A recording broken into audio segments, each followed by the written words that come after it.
성경 말씀 함께 보도록 하겠습니다. 성경 말씀은 구약 성경 민수기 1장입니다.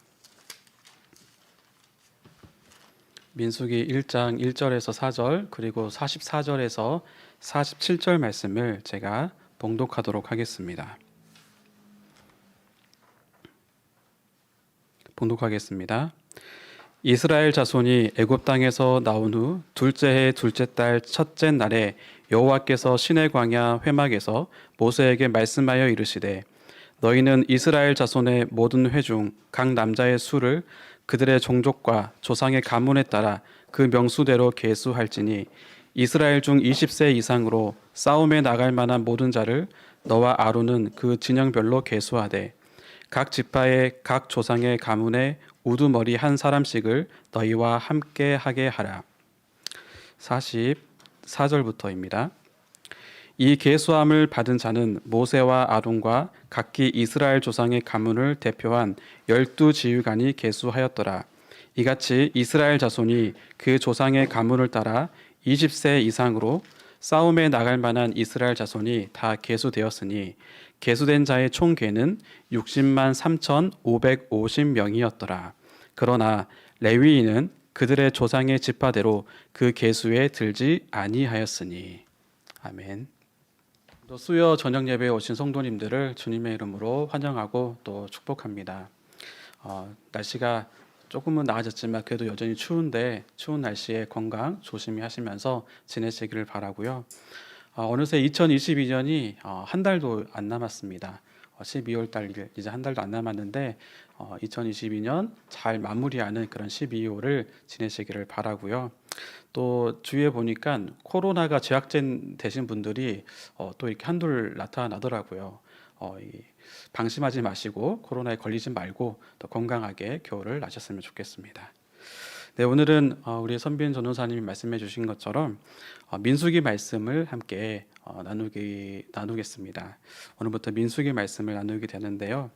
민수기는요, 책 제목을 보시면 백성을 세다 그런 뜻의 한국어 제목이 그렇게 되어 있습니다. 또 영어로도 넘버스라고 해서 같은 의미로 되어 있죠. 그런데 민수기의 이 제목이 원래 히브리어로는요, 광야에서라는 뜻이 있는 베미드바르라는 단어로 되어 있습니다. 이 미드바르가 광야인데요. 근데 흥미롭게도 이 미드바르라는 이 단어가 말하다라는 뜻의 다바르에서 이렇게 나와서 파생되어서 되어 있습니다. 그래서 자연스럽게 우리는 이 광야는 하나님께서 말씀하시는 곳이다라고 이렇게 연관지어서 생각을 해볼 수가 있습니다. 여러분, 우리도 광야 같은 그런 때를 지날 때가 있잖아요. 그때마다 정말 아무것도 없고 나만 홀로 고독하게 살아가고 있다, 그렇게 생각하지 마시고 이 민수기의 제목을 생각을 하시면서 광야 가운데서도 하나님은 여전히 우리를 인도하고 계셔서 말씀해 주시는구나 라는 생각을 가지면서 또 민수기를 또 같이 읽어 나가면 좋겠습니다. 자, 그런데 이 광야에서라는 제목이 헬라어로 번역이 될 때 이 민수기 본문에 인구 조사하고 또 통계 수치 이런 것들이 많이 나오기 때문에 그때 이제 숫자들이란 그런 뜻을 가지고 이름을 쓰기 시작을 했고요. 이것 때문에 이제 라틴어나 또 영어 성경이나 또 한국 개역 성경 같은 경우도 민수기로 이렇게 부르게 되었습니다. 자, 그러면 민수기의 내용을 보면요, 잘 아시겠지만 이 민수기 내용은 이제 이스라엘 백성들이 시내산을 떠나게 됩니다. 떠나고 가나안 땅을 향해서 나아가게 되는데 이 38년 동안 광야에서 방랑을 하다가 이제 가나안의 오른쪽 그러니까 요단 동편에 모압 평지라는 곳이 있는데 그곳까지 가는 여정을 담은 것이 이 민수기의 내용입니다. 이 이스라엘이 광야에서 어떻게 지내는지에 대해서는 앞으로 차차 배우게 될 것이고요. 먼저 지금 이 민수기 1장을 오늘 읽었는데 이 민수기 1장이 어떤 시점인지를 간략하게 한번 살펴보도록 하겠습니다. 간략하게 말씀을 드리자면 출애굽부터 정리를 좀 해봐야 될 것 같아요. 그러니까 야곱과 가족들이 애굽으로 이주를 했잖아요. 이주하고 나서 430년이 지나서 출애굽을 하게 되었습니다. 그리고 출애굽을 한 이후에 2개월 동안 이동을 해서 시내 광야에 시내산에 도착을 하게 된 거죠. 그리고 시내산에서는 10개월 동안 머물면서 하나님과 언약을 맺고 또 율법을 받고 또 성막을 짓는 그런 일들을 했습니다. 그리고 마침내 출애굽을 한 지 그 다음 해가 되는 1월 1일에 성막이 완공이 되게 됩니다. 자, 이렇게 성막이 완공이 된 이후에 바로 이동을 가나안 땅으로 해야 될 것 같은데 그렇게 하지 않습니다. 50일을 더 있다가 출발을 하게 되는데요. 그러니까 출애굽을 한 지 1월이 지나고 2월 20일이 되어서야 가나안 땅을 향해서 이동을 하게 된다는 겁니다. 그러면 이 50일 동안 또 무엇을 했을까요? 이 50일 동안 무엇을 했냐면 첫 번째로는 유월절을 지켰습니다. 민수기 9장에 보면 이스라엘이 그 다음에 1월 14일에 유월절을 지킨 내용이 나오는데 사실 일어난 순서는 더 먼저 일어났지만 지금 1장보다 더 늦게 9장에 기록이 되어 있습니다. 그리고 나서 유월절을 지킨 이후에 2월 1일이 되면은 전쟁에 나갈 수 있는 수를 세게 되는 거죠. 그 본문이 바로 오늘 민수기 1장 1절과 2절에 있는 말씀입니다. 제가 한번 읽어보겠습니다. 이스라엘 자손이 애굽 땅에서 나온 후 둘째 해 둘째 달 첫째 날에 여호와께서 시내 광야 회막에서 모세에게 말씀하여 이르시되 너희는 이스라엘 자손의 모든 회중 각 남자의 수를 그들의 종족과 조상의 가문에 따라 그 명수대로 계수할지니. 그러니까 출애굽을 한 지 2년 차가 되는 해에 2월 1일에 하나님께서 인구조사, 정확히 말하면 병력 조사하는 거죠. 병력을 조사하라고 명령을 하셨습니다. 그리고 이 50일의 나머지 기간 동안에는 무슨 일이 있었냐면 그 병력을 잘 조직하고 또 행군하는 순서 같은 것들을 편성을 하고 또 나팔 소리 같은 그런 신호 같은 것들도 만들고 그런 진을 편성하고 그런 일들을 했습니다. 그리고 마침내 민수기 10장 11절에 그때 가서야 그 성막 위에 구름이 올라서 그때 가서야 이제 이동을 하게 되는 것이죠. 자, 그러면 이제 민수기 1장의 내용도 잠깐 한번 살펴보도록 하겠습니다. 꽤 긴데 잠깐 살펴보면 어떤 내용이 들어있냐면 이 인구조사에 포함되는 사람들, 그러니까 이 전쟁에 나갈 수 있는 자가 어떤 자인지 그 조건에 대해서 말씀을 하고 있어요. 2절에 보면요, 남자가 포함이 되고 또 3절에 보면은 20세 이상이 되어야 된다라고 말씀하고 있습니다. 그러니까 20세 이상의 남자들이 전쟁에 나아갈 수 있는 그 수에 포함이 된다는 거죠. 그래서 12지파를 조사를 다 해보니까 그 숫자가 이렇게 됩니다. 좀 많이 있지만 그래도 이 지파들이 서운하지 않게 한번 다 읽어보겠습니다. 르우벤 지파는 46,500명, 시므온 지파는 59,300명, 갓 지파는 45,650명, 유다 지파는 74,600명, 이사갈 지파는 54,400명, 스불론은 57,400명, 에브라임 45,500명, 므낫세 32,200명, 베냐민 35,400명, 단 62,700명, 아셀 41,500명, 납달리 53,400명. 이렇게 해서 총 603,550명이라는 수가 계수가 되었습니다. 편차가 좀 있긴 하지만 이 중에 유다 지파가 가장 많았고요. 대략 좀 편차가 있지만 비슷한 그런 수치라는 것을 확인을 할 수가 있습니다. 네, 이 지파의 수를 보면요, 레위 지파가 지금 빠져 있잖아요. 레위 지파 빠져 있고 또 요셉 지파는 에브라임과 므낫세 지파가 이렇게 나누어져서 두 개의 지파가 되었기 때문에 이렇게 되면은 총 12지파가 이렇게 형성이 되어 있습니다.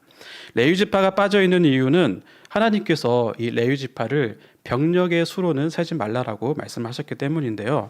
49절에 보면 이렇게 되어 있죠. 너는 레위 지파만은 계수하지 말며 그들을 이스라엘 자손 계수 중에 넣지 말고라고 하셨습니다. 자, 그러면 이 레위인은 전쟁에 나가지 않는데 이 레위인의 임무는 무엇이었죠? 잘 아시는 것처럼 어렵지 않습니다. 성막을 섬기는 일이었죠. 근데 여러분, 물론 전쟁터에 나가서 싸움을 하는 것도 목숨을 걸고 하는 것이지만 이 레위인도요, 거의 전쟁을 치르는 것과 같은 그런 심정으로 그런 긴장감을 가지고 살았습니다. 53절 말씀을 제가 읽어보겠습니다.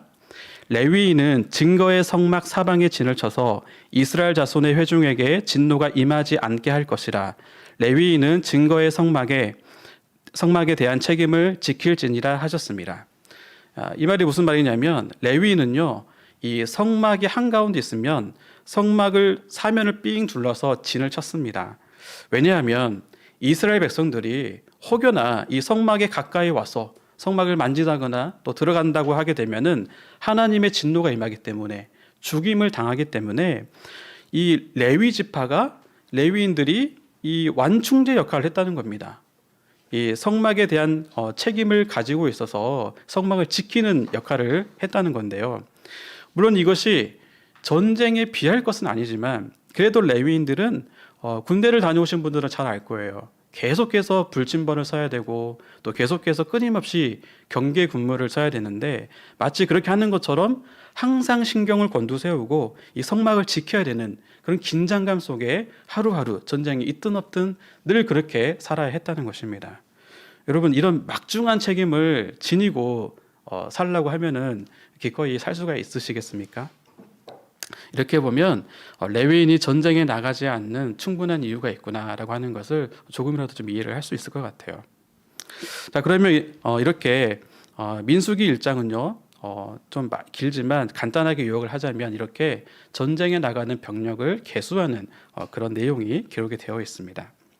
오늘 민수기를 제가 처음 들어가면서 생각이 들었던 것은요, 출애굽 때부터 지금까지 민수기 1장에 올 때까지 이 민수기 1장에 와서 좀 근원적인 그런 질문이 하나가 생각이 났습니다.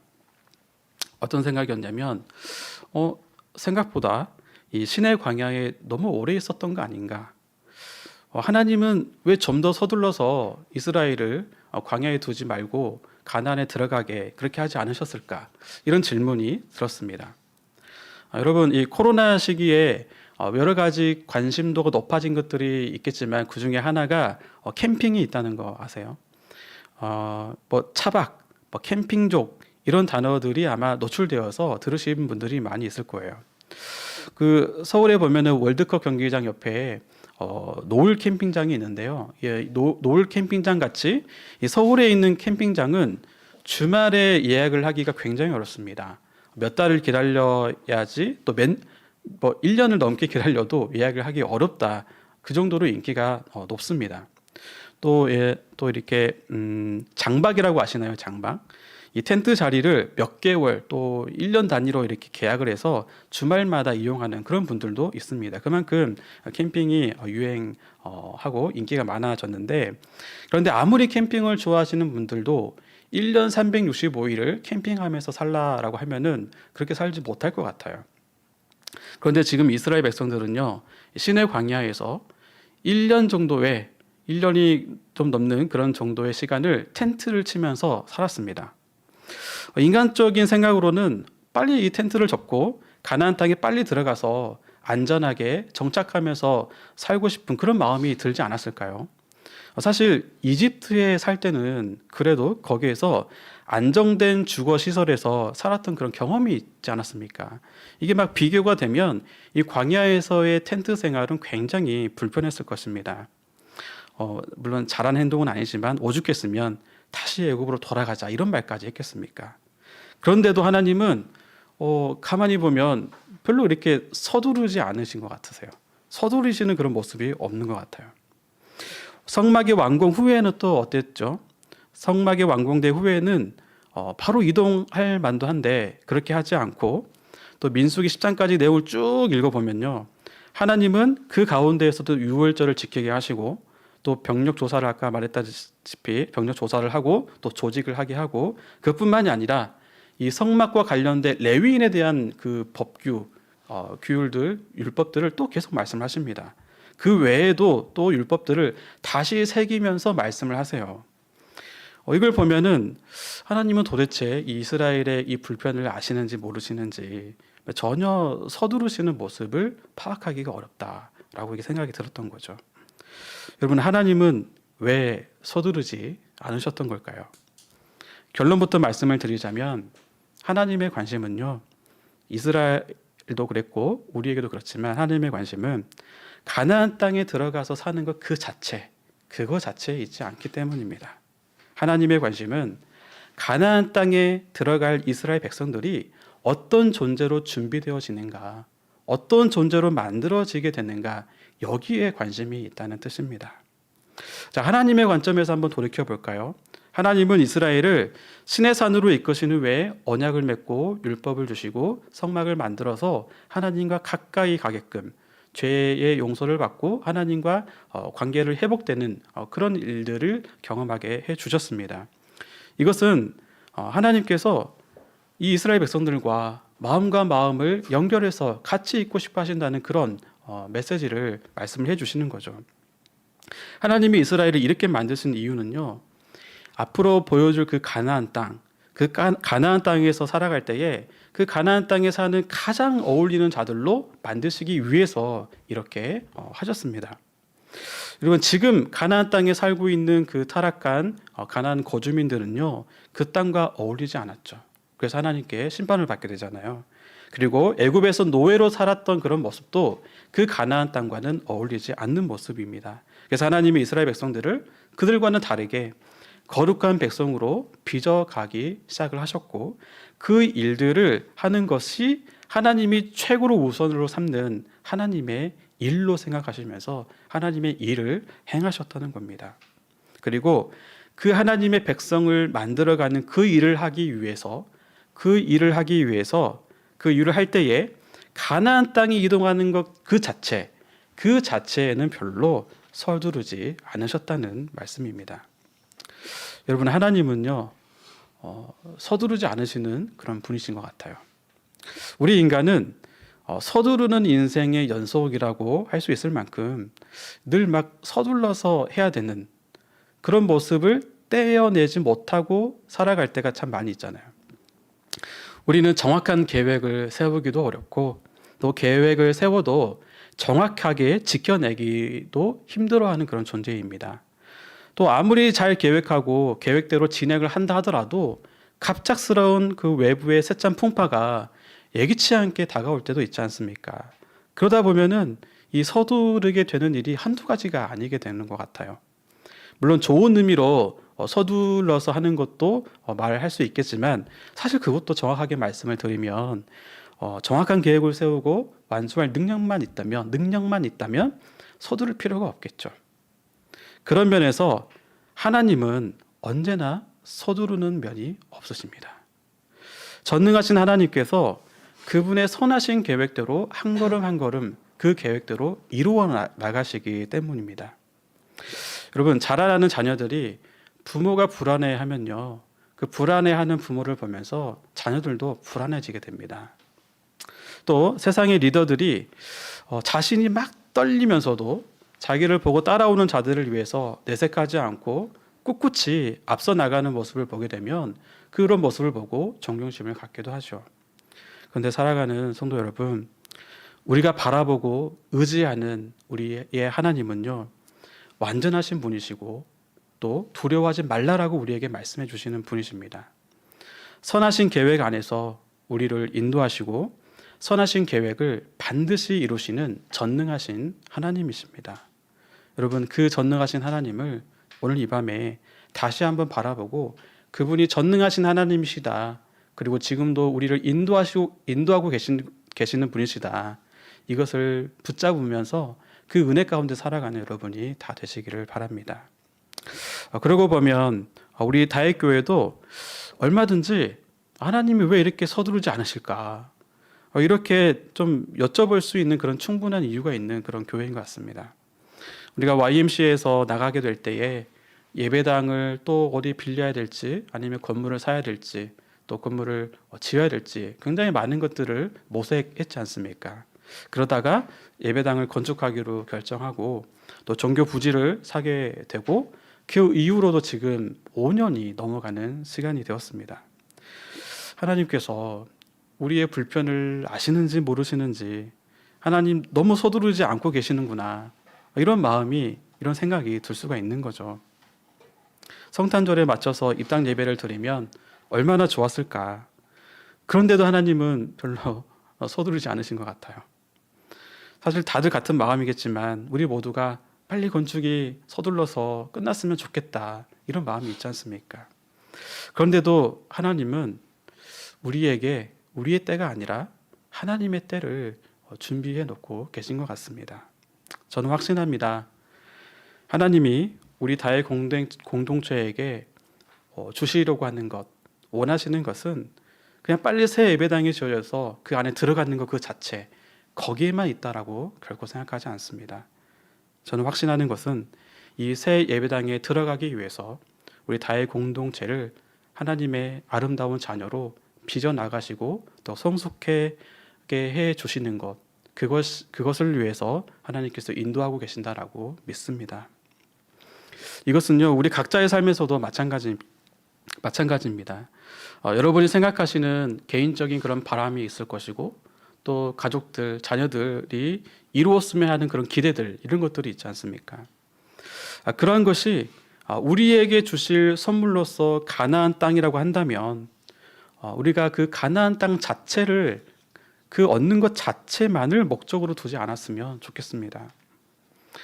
여러분께서 좋은 위치에 올라가고 또 명예를 얻고 또 자녀가 좋은 대학을 가고 또 좋은 직장에 들어갈 때에 하나님의 관심은요, 하나님이 선물로 주시는 그 선물 자체에 있는 것이 결코 아니라는 겁니다. 하나님이 선물로 주실 그 자리, 그 자리에 들어갈 바로 그 사람, 바로 여러분, 또 여러분의 자녀들, 이 하나님의 자녀로서 온전히 준비되어지는 것, 세워지는 것, 이것을 하나님께서 관심 있게 바라보고 계신다는 뜻입니다. 그래서 우리가 우리 자신을 위해서 또 가족을 위해서 기도할 때에 하나님께 선물을 달라고 기도해야죠. 기도하셔야 됩니다. 무엇인가를 이뤄 달라고 기도하십시오. 그러면서 동시에 하나님이 주신 그 자리에 잘 어울리도록 합당한 사람이 될 수 있도록 아름다운 하나님의 자녀가 될 수 있도록 빚어달라고 성숙시켜달라고 성장하게 해달라고 그렇게 기도하시기 바랍니다.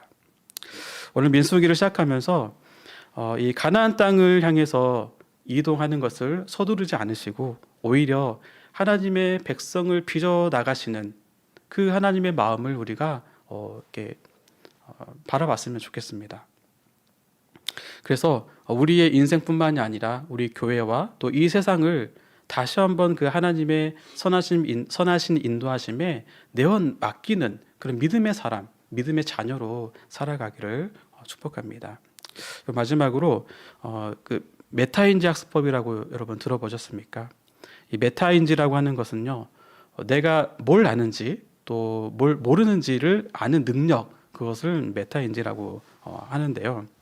이 메타인지가 좋은 사람은 자기가 모르는 것이 무엇인지 알기 때문에 공부를 할 때 모르는 것만 공부를 합니다. 그러니까 성적이 좋아질 수밖에 없겠죠.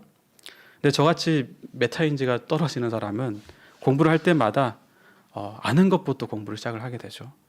성경책을 읽을 때도 창세기부터 매번 시작을 하게 되고 익숙한 것부터 먼저 펼쳐보게 되니까 정작 새롭게 공부해야 될 것들은 공부하지 못하고 끝나버리는 겁니다.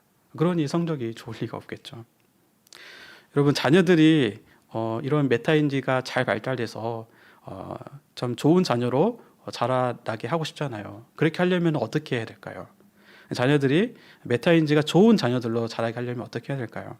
전문가들은 이렇게 말을 합니다. 실수를 많이 하게 해라. 뭔가를 물어봐도 정답을 바로 말하지 말고 그 아이가 틀리도록 스스로 생각해서 틀려도 괜찮으니까 틀리도록 해서 틀릴 수 있는 기회를 주라라고 말을 합니다.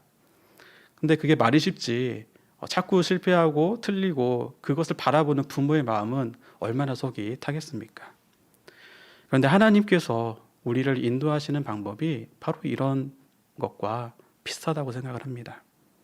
하나님은요, 우리가 실수를 많이 하도록 그리고 그 실수를 통해서 배울 수 있도록 허락하시고 그것을 통해서 배워가게 인도해 주십니다. 그러면서도 하나님은 우리를 막 들들 볶으면서 우리를 막 서둘러서만 하게 하는 그런 법도 없으세요. 왜냐하면 하나님은 우리의 큰 죄보다도 더 크신 은혜를 우리를 기다려 주실 수 있는 분이시고 또 그런 실패할 기회를 감수하기로 이미 작정하셨고 그래서 예수를 믿는 우리는 하나님의 선하신 계획 안에 있기 때문에 우리는 그 안에서 하나님의 인도하심을 받으며 살아갈 수가 있습니다. 여러분 꼭 기억하시기 바랍니다.